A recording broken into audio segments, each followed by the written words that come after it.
It is lunchtime, and mosquitoes find their way to Ella Branham's arm at a Salt Lake City lab in the American state of Utah.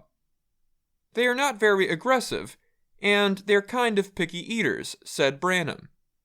She breathed into a glass tank to attract the insects to the carbon dioxide in her breath.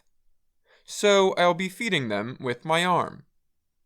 Branham had volunteered to let the South American mosquitoes, called Sabbaths cyaneus, feed on her blood.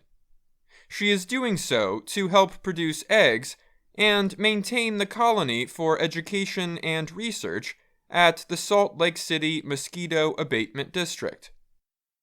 The district is one of many mosquito control areas around the United States that seek to control one of the world's deadliest animals.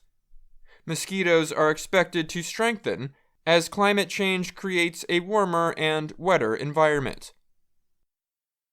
Mosquitoes can carry viruses including dengue, yellow fever, chikungunya, and Zika.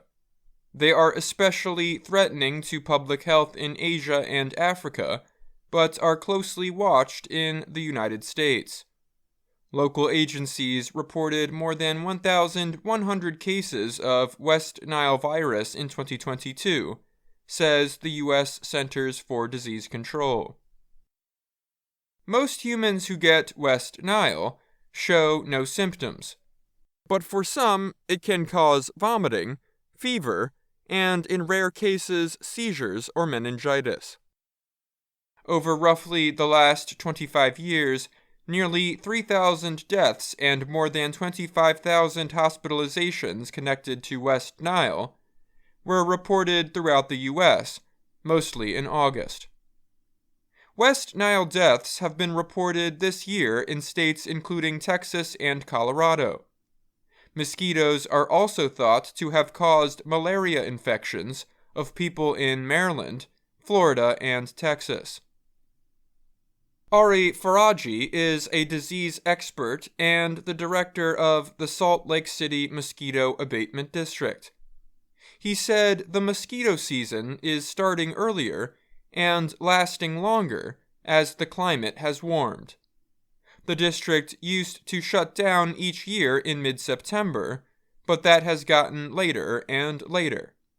Last year, district workers were still setting and checking traps until late November. And this year, workers estimated that there were 5 times as many mosquitoes in May compared to the average year.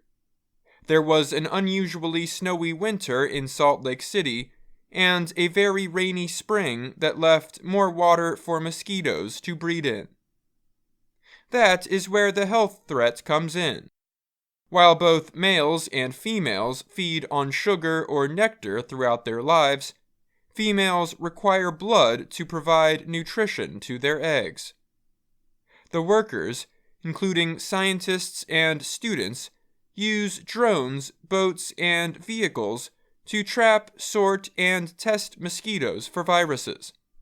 Their work considers how things like weather systems and population growth will affect the spread of disease. The more people there are close to a lot of mosquitoes, the higher the chance of spread, Faraji said. The wetland areas surrounding Utah's Great Salt Lake are problematic, he added. Though dangerous, mosquitoes are also important to ecosystems throughout the world. Some serve as pollinators or food sources to fish, birds, and frogs. We try to maintain a balance and suppress them to the point that they're not negatively affecting communities, Faraji said. Taking them away would definitely negatively impact our ecosystem overall. I'm Dan Novak. It is lunchtime, and mosquitoes find their way to Ella Branham's arm at a Salt Lake City lab in the American state of Utah. They are not very aggressive, and they're kind of picky eaters, said Branham.